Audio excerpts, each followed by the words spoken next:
गरीब दत्ता जी आगू मेले, दक्षिण बीच दयाल, सूखा खूंट हरा हुआ, ऐसे दीन दयाल। दत्ता जी आगू मिले, दक्षिण बीच दयाल, सूखा खूंट हरा हुआ, ऐसे दीन दयाल। एक दत्ता तथा जिया नाम के दो ब्राह्मण भाई थे। इनको तत्वा जीवा भी कहते हैं। ये अपनी देसी भाषा में गरीबदास जी ने दत्ता जिया का है। ये गुजरात स्टेट के अंदर एक भरूच शहर है, भरूच, समुद्र के किनारे पर। और उससे 12 किलोमीटर दूर एक मंगलेश्वर गांव है। हम खुद देख कर आए थे उसको, उस स्थान को। कई भगत थे मेरे साथ। तो मंगलेश्वर गांव के पास एक शुक्ल तीर्थ नाम का गांव हुआ करता था, जिसमें जिया और दत्ता, ये दो ब्राह्मण भाई भी रहते थे। वो सारा ब्राह्मणों का ही गांव था। वो आसपास गांव में जाके पंडिताई किया करते थे। दत्ता और जिया बहुत ही परमात्मा के चाहने वाले थे। वो सत्संग सुनने जाया करते थे। जहां भी किसी साधु संत का सत्संग होता था तो सभी ये कहते थे, अभी मोक्ष के लिए पूर्ण सतगुरु की आवश्यकता होती है। गुरु बिन मोक्ष नहीं होगा, गुरु बिन सच्चा ज्ञान भी नहीं होगा। जहां भी जाते थे वो मंडलेश्वर प्रवक्ता एक ही बात बताते थे। तो जीवा और तत्वा ने दोनों भाइयों ने विचार किया कि भाई जहां भी हम सत्संग जिसका सुनते हैं वही हमें तो बहुत पूर्ण गुरु लगे। जिसके विचार सुनते हैं वो उससे भी अच्छा लगता है। और पूरे गुरु बिना बात नहीं बने, मोक्ष नहीं हो। ये तो असंग जन्म हमने जन्मते और मरत्या को होगी। जैसे परमात्मा कबीर जी क्या करते हैं, किसी भी रूप में आकर, और कहीं जगह मेले मेले भरा करते हैं इनके तीर्थ तीर्थों पर, वहां चले जाते थे। वहां खड़े होकर शब्द सुनाने लग जाते और 10 20 50 व्यक्ति भगवान के चाहने वाले उनकी बातें सुना करते थे। तो जीवा और दत्ता को किसी स्थान पर परमात्मा उन्हीं के लिए जाते हैं क्योंकि वे भटक रहे हैं भगवान के। ये बातें बताई कि पूर्ण सतगुरु हो, सच्चा ज्ञान हो, तो तब मालिक का राह मिलेगा, मोक्ष मिलेगा। असंग जन्म पर मत हो गए, कुछ नहीं हाथ लगा रहे, इस तरह की जबरदस्त बातें बताई। तो उनसे वो प्रेरित हुए। उनको नहीं पता था ये कौन है। उन्हें तो एक भगत मान्या, गीत गा शब्द शब्द सुनाने वाला। फिर वो साधु संतों की तलाश में चल पड़े। जहां भी जावे एक से एक बढ़िया लतीफेदार प्रवचन करें, बड़ी बड़ी कथा सुनाए, संस्कृत की भाषा में जबरदस्त बोले, स्पीच करें, प्रवचन करें। आखिर में उन्होंने सोचा भी एक हम कैसे निर्णय करें, यो संत पूरा हरियो नहीं। हम किसी को पूरा संत मानकर उसके आश्रित हो जावा, अंत में उस पता चले उस पूरा नहीं, मनुष्य जीवन तक गया ही, ये बार बार नहीं मिलेगा। आखिर में उन्होंने एक फैसला कर लिया कि हम एक बड़ के पेड़ की सूखी टहनी लगाएंगे, गमला बना के धरती में गड्ढा खोद के जैसे पौधा लगाया। और जिस संत के चरणामृत से ये हरी होगी, हम उसको गुरु बनावाएंगे। उन्होंने सब मंडलेश्वरों जहां भी कोई चर्चित संत होंगे, बेचारे दुख सुख पाकर पैदल चल लगे, उनके चरण धोए। महाराज चरणामृत देते हो, कौन मना करे चरणामृत को, लावे और डाल।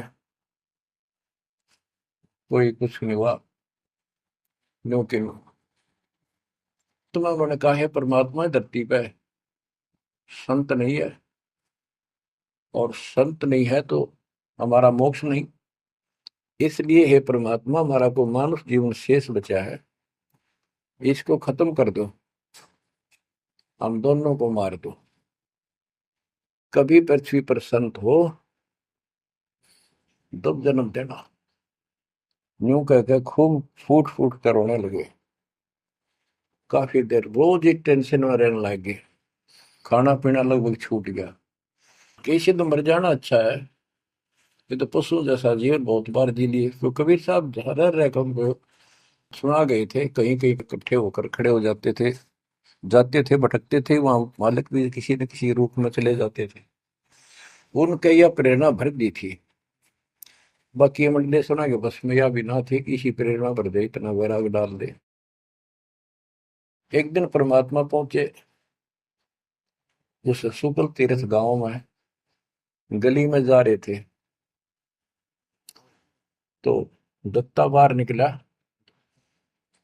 और बोला, जीवा देख, एक संत घूम रहा गली में, कहो तो बुला लो। जिया बोला रहे, संत इसे से मंडलेश्वर देख लिए, ये सड़क छाप पर के पाओगे, क्यों जी दुखी करे और कई दिन रोना पड़ेगा, कुछ ना इनका पल्ला। दत्ता बोला, मेरा तीसरा दिल करे है, बुला लो लेक में। भाई साधु सा दिखा है, चेहरे से बहुत अच्छा लगा, देखते ही आत्मा खुश हुई। दिया बोला, बुला तो मैं क्यों नाटू। वो तो बुला लिया, एक बैठने का मुड्ढा सा दे दिया, सटूल सा। बैठो महाराज बैठो। दत्ता ला, जीवा ला, बस परात निकाल के थाली महाराज के चरण दो के और जा जिया उसमें डाल दे। पौधा में डाल, अगर संता के चरण अमृत इधर उधर में डालिए, कितना गमले में डाल दे। जीवा डालन लाग रहा है, डालते उसको पोपल फूट आई बड़के, बड़की डाली के, वट वृक्ष की टहनी के। जिया बोला, दत्ता बाग आइए आइए, क्या होगा। दोनों देख कर सुन हो गए, आते पैर पकड़ लिए। हे परमात्मा, हमने तो ये सोच लिया था धरती पर संत नहीं है। कबीर साहब बोले, जिस दिन पृथ्वी पर संत नहीं होगा, आग लग जाएगी इस पर, या कोई नहीं बचेगा, काल फूक देगा इस पृथ्वी को। ये मान का पहले क्यों ना आए, हम तो बहुत भटक लिए थे, हम तो सोच लिया था धरती में कोई संत नहीं, और हम तो मरा हो भूखे पैसे रह के, कति ना जीण के रहे थे ना मरण के।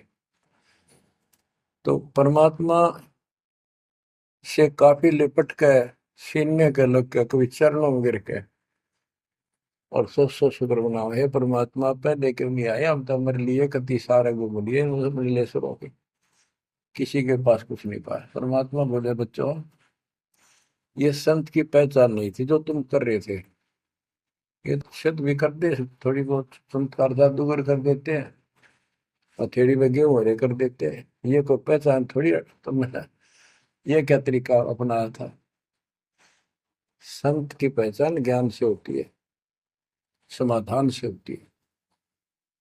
और मैं पहले भी आ सकता था, लेकिन आपका कति विश्वास नहीं रहा हो, मेरे में कति विश्वास नहीं बनना था, क्योंकि मैं तो आपके हिसाब लग रहा हूँ जैसे आंधड़िया फिरनिया मांगड़िया खड़िया, और वो मंडलेश्वर जिसके लाखों हजारों बड़े बड़े सेठ साहूकार शिष्य।